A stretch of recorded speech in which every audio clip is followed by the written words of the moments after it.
Let's see small o notation.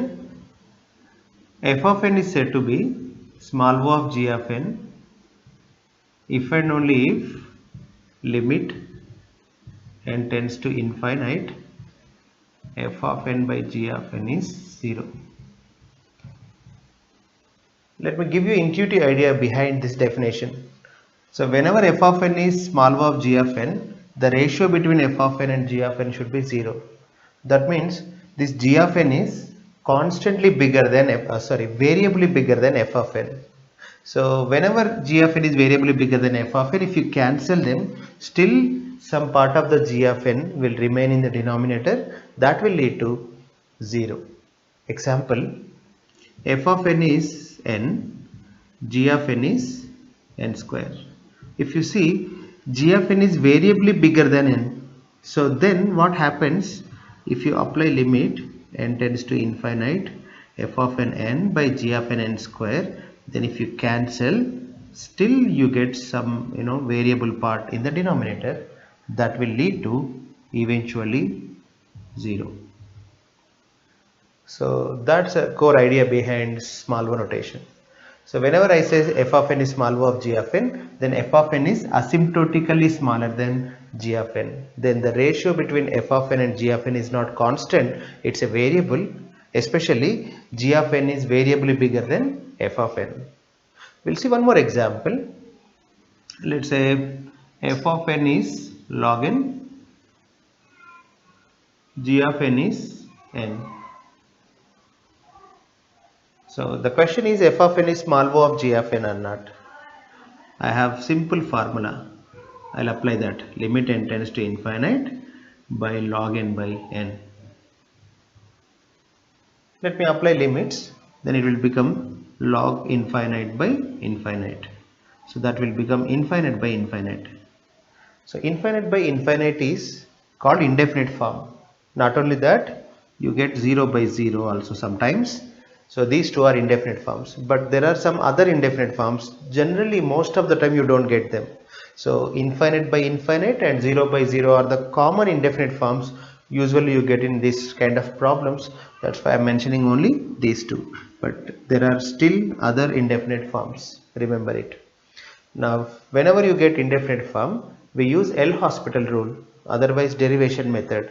So that is, I'm writing here, whenever limit n tends to infinite f of n by g of n becomes indefinite form, then that is equivalent to limit n tends to infinite f dash n by g dash n. Remember it. Whenever f of n by g of n, that means whenever you get indefinite form, then only we should apply this formula. This formula says that the value of limit n tends to infinite f of n by g of n is equal to limit n tends to infinite f dash n by g dash n. Okay, but the necessary condition is, so before applying this equivalence, the form should be indefinite form. Remember it. Since here there is an indefinite form, I can apply it. Let me apply that. So limit n tends to infinite. So in the place of f of n by g of n, I can write f dash n by g dash n. F dash n. So derivation of log n. So d by dn of log n is 1 by n by d by dn of n, which is 1. If I apply it, you get limit n tends to infinite 1 by n. Isn't it? Now let me again apply limits. If I apply limit now, it will become 1 by n value infinite. 1 by infinite is 0. So I got 0. Definition is satisfied. So I can say that log n is asymptotically smaller than n. That means log n is small o of n. So in that way, always we can solve problems related to small o notation. Let's see small omega notation. F of n is said to be small omega of g of n. So intuitively that means f of n is asymptotically bigger than g of n. Like in mathematics we have greater symbol, right?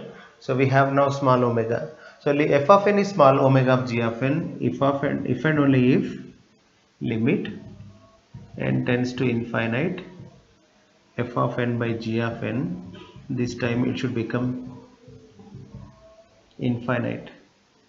So this is the formula for small omega notation. Whenever you want to say that f of n equal to small omega of g of n, simply prove that the ratio between f of n and g of n is infinite. It's so simple.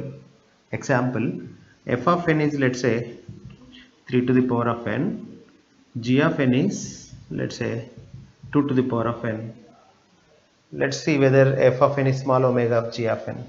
Really f of n is small omega of g of n. Limit n tends to infinite, f of n by g of n, f of n 3 power n by g of n 2 power n should be infinite. Let's try.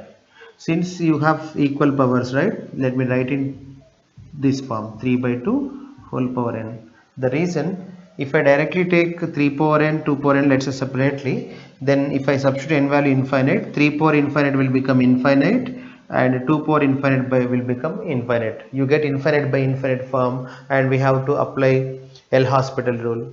So rather than that, I do a small trick. So this trick works. 3 by 2 whole to the power of n. There is only one term now, right?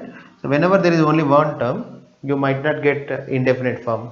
So 3 by 2 is 1.5 whole power. Now I am applying limit n value infinite. 1.5 whole power infinite. So if I write 1.5 infinite times 1.5 into 1.5, 1.5, it is very large number. That means it's infinite, isn't it? So finally we proved that f of n by g of n, where limit n tends to infinite, is infinite. That means 3 to the power of n is small omega of 2 to the power of n. That's it. Let's see one more.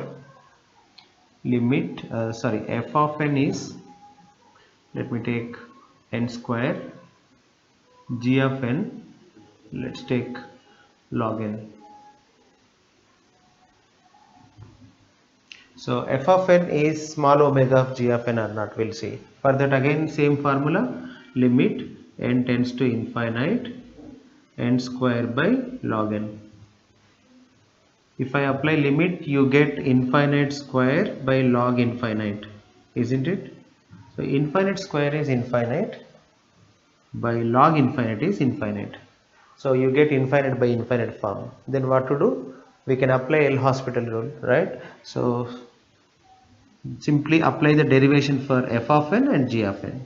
If I apply derivation for f of n, that will become 2n. But if I apply derivation to log n, it will become 1 by n. Then if I simplify it, you get 2n square, right? Now you apply n value, that will become 2 into infinite square, which is nothing but 2 into infinite, which is infinite. So finally you got infinite, isn't it? So the ratio between n square and log n is infinite. That's why n square is small omega of log n. In that way we can solve questions related to small omega, right?